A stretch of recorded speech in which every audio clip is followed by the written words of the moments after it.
Bonsoir à tous, merci de nous être fidèles. Tout de suite le sommaire de votre journal. De longues files d'attente devant les boucheries pour le dépeçage des moutons sacrifiés hier à l'occasion de Eid Adha. Une option pratique qui semble arranger ceux qui ne maîtrisent pas les techniques de l'opération. Nous suivrons un reportage à Salé.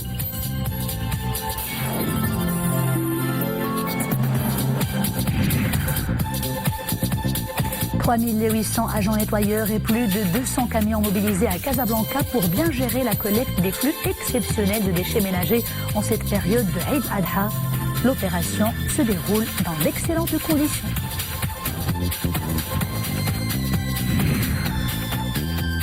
Également au menu de ce journal, une immersion dans l'univers singulier des nomades, des vagabonds qui fascinent par leur mode de vie simple et très chaleureux. Pendant la fête de Eid Adha, ils accueillent avec leur hospitalité légendaire des touristes d'ici et d'ailleurs.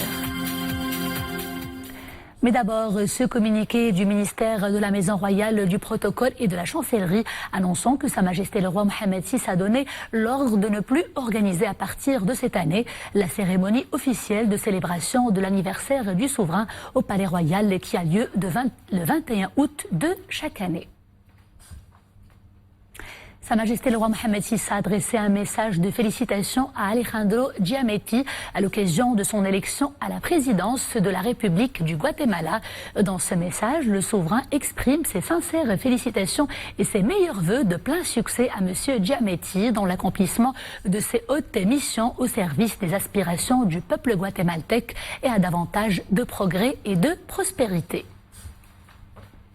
Le serviteur des lieux saints de l'islam, le roi Salman ibn Abdelaziz Al Saoud, a reçu hier à la Mecque les chefs des délégations officielles pour le pèlerinage 1440 de l'Hégire, dont le secrétaire d'État chargé du développement rural et des eaux et forêts. Hamou Ouhli, qui préside la délégation marocaine, a transmis aux serviteurs des lieux saints les salutations fraternelles de Sa Majesté le roi Mohammed VI, ainsi que les remerciements et l'estime du souverain pour les efforts déployés par l'Arabie Saoudite afin de permettre aux pèlerins d'accomplir les rites du Hajj dans la quiétude. Et à cette occasion, le roi Salman ibn Abdelaziz a chargé M. Ouhli de transmettre ses salutations fraternelles et son estime à Sa Majesté le roi et au peuple marocain, mettant en avant les attaches de fraternité et d'affection unissant les deux familles royales, ainsi que la solidité des liens fraternels et séculaires entre les deux pays. En restant en Arabie Saoudite, tous les pèlerins s'acquittent du rituel de Tashriq. C'est le deuxième jour de ce rituel qui intervient juste après la fête de Eid al-Adha. Pendant ces jours bénis, les pèlerins jettent les cailloux à Jamarat al-Aqaba. Le rituel de la lapidation des stèles sont accomplis dans l'intervalle séparant la prière de Dohr et le coucher du soleil.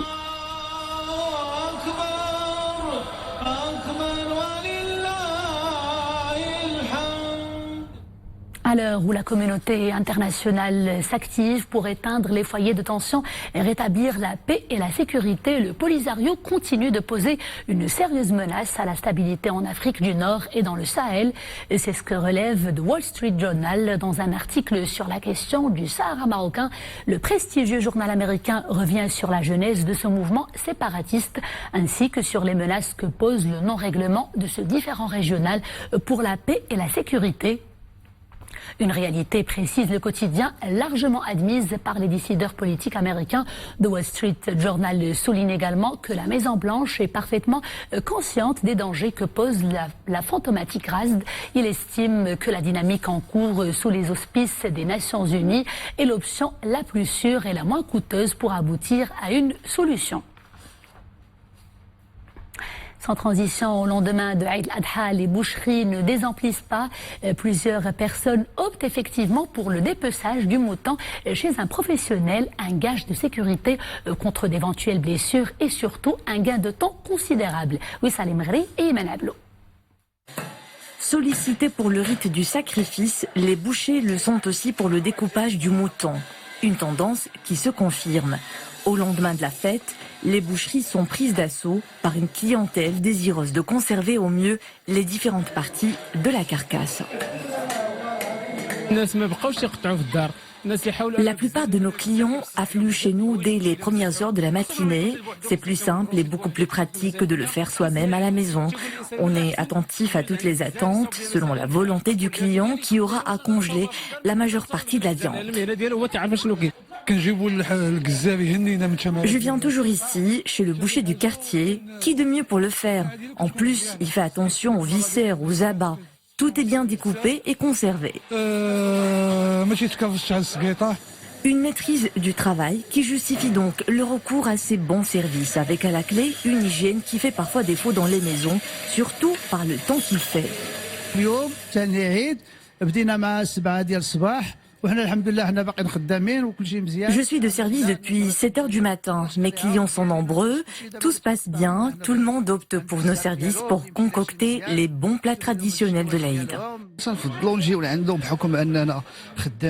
Je préfère profiter du professionnalisme et du matériel du boucher. Je manque de temps pour le faire car je travaille. C'est un service irréprochable et les prix sont vraiment à la portée. Un spectacle de performance pour les clients, une importante manne financière pour les boucheries qui vont bientôt se mettre au vert et profiter à leur tour de vacances méritées.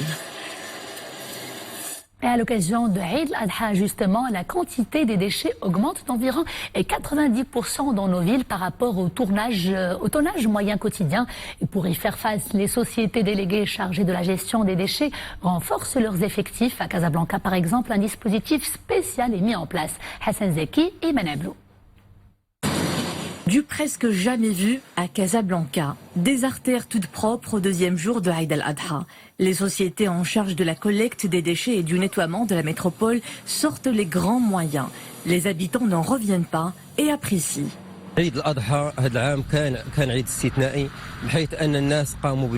Cette année, c'est vraiment exceptionnel. Tout est propre, les grands boulevards comme les petites rues. C'est une responsabilité collective. J'espère qu'il en sera de même tous les ans. Les employés de propreté font un travail admirable. Ils passent de longues heures à nettoyer la ville, loin de leur famille. Je les vois travailler de jour comme de nuit. Collecte de déchets, balayage et lavage mécanique, le nettoiement est renforcé, surtout au niveau des endroits les plus visités durant l'Aïd. 3800 agents et 250 engins mobilisés avec un renforcement progressif des moyens humains de 10 à 35%.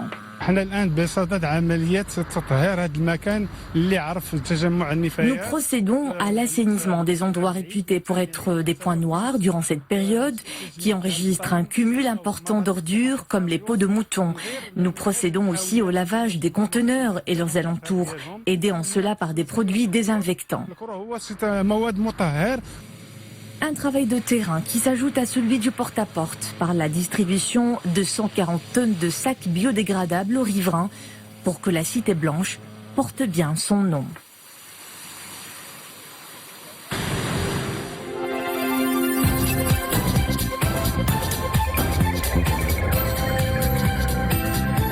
Ouvrons à présent la page Monde de ce journal. Choc et inquiétude au Luxembourg après le passage d'une tornade d'une violence exceptionnelle pour ce petit pays.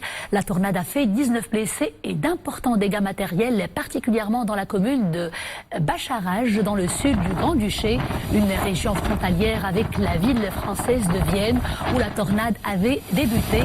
26 communes françaises ont été d'ailleurs placées en vigilance orange. L'espoir d'un traitement du virus Ebola se dessine. 2 médicaments semblent significativement augmenter le taux de survie de patients dans le cadre d'un essai clinique. Cela se passe en République démocratique du Congo. Ces essais sont cofinancés par les autorités sanitaires américaines. Initiées l'année dernière, elles devront bientôt s'achever après avoir démontré plusieurs résultats positifs. Le président américain déterminé à aller jusqu'au bout dans sa politique anti-migrants.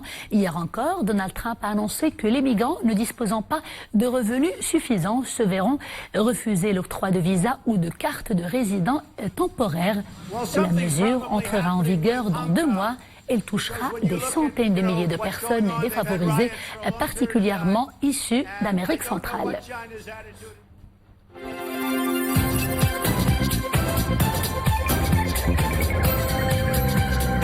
Retour chez nous et nous vous invitons à présent à une immersion dans l'univers singulier des nomades, très attachés à la terre et aux coutumes ancestrales. Ils célèbrent la fête de Eid al-Adha dans une ambiance toute particulière, ambiance imprégnée des valeurs du partage et de la générosité qui renvoie à l'essence même de cette fête religieuse. Ahmed Fadeli, Zakaria Moqim Billah. La localité d'Egelmem Sidi Ali dans la province de Midelt, un passage obligé des nomades et de leurs troupeaux. Pour les membres de cette communauté, la préservation des coutumes et des traditions est un aspect essentiel de leur mode de vie. La célébration de l'Aïd el-Kbir revêt un caractère particulier. Repas collectifs, convivialité et partage, chacun se charge d'un travail à accomplir. Pour nous, la fête de l'Aïd el-Kbir se caractérise par plusieurs traditions.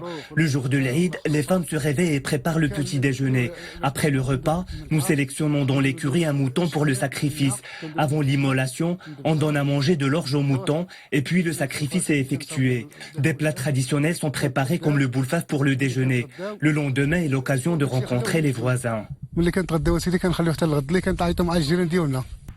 Ingéniosité, solidarité et générosité ne sont pas des vains mots chez les nomades. Au fil de leurs pérégrinations et de leurs activités d'élevage, ils accueillent avec bienveillance le visiteur qui vient à leur rencontre. Des habitants de la région et des touristes sont leurs hôtes pour l'Eid.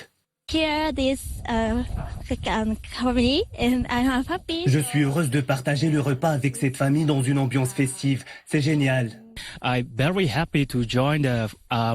Je suis enchanté d'assister à cette fête dans ce bel endroit. Nous sommes ravis. Cela fait 5 ans que je fête l'Aïd ici. J'apprécie les beaux paysages d'Egelmem, de la fraîcheur, des tentes et un relief montagneux. L'Aïd se passe dans une ambiance chaleureuse et conviviale. Exerçant des activités d'élevage, les bergers nomades du Moyen Atlas empruntent des parcours qui traversent les massifs montagneux jusqu'aux plaines. Les fêtes traditionnelles sont l'occasion pour eux de se rencontrer, de partager et d'affirmer les valeurs qui sont les leurs. Direction à présent la cité des Alizés qui ne cesse de distiller durant toutes ces saisons estivales son doux parfum venu de l'Atlantique. Pour le ressentir pleinement, il n'y a qu'un pas à franchir. C'est d'ailleurs une escale incontournable pour l'ensemble des vacanciers. Vous l'aurez compris, il s'agit de la splendide Scala de la Casbah dont les remparts ont été érigés au XVIIIe siècle. Un véritable écrin à la fois historique et très contemporain. Abdelghani Tahraoui, Abdelrahim Ben Cheikhi et Dominique Orlando. L'effet est quasiment semblable à celui produit par une œuvre d'art exceptionnelle, un livre formidable ou un film épatant. À chaque relecture ou à chaque revisionnage, l'émotion reste intacte et la redécouverte de l'œuvre jamais totalement identique. C'est cela qui frappe en accédant à la Scala d'Essaouira. Aucun jour de visite ne ressemble exactement à un autre. Le site est très impressionnant. Les remparts sont vraiment authentiques et on voit des paysages fabuleux. On dirait un petit peu le Finistère de la France avec les couleurs, tout ça. C'est un site chargé d'histoire, du temps de la présence portugaise. Je suis un inconditionnel du lieu, j'y viens tous les ans. C'est une belle ville et ses habitants sont très accueillants.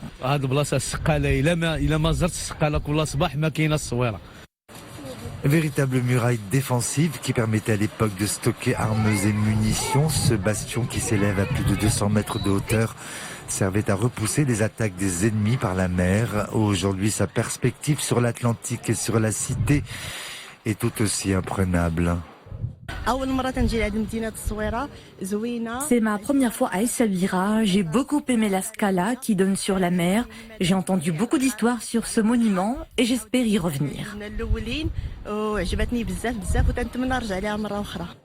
On comprend évidemment pourquoi le grand Orson Welles a-t-il choisi la Scala pour y tourner son film Othello en 1952.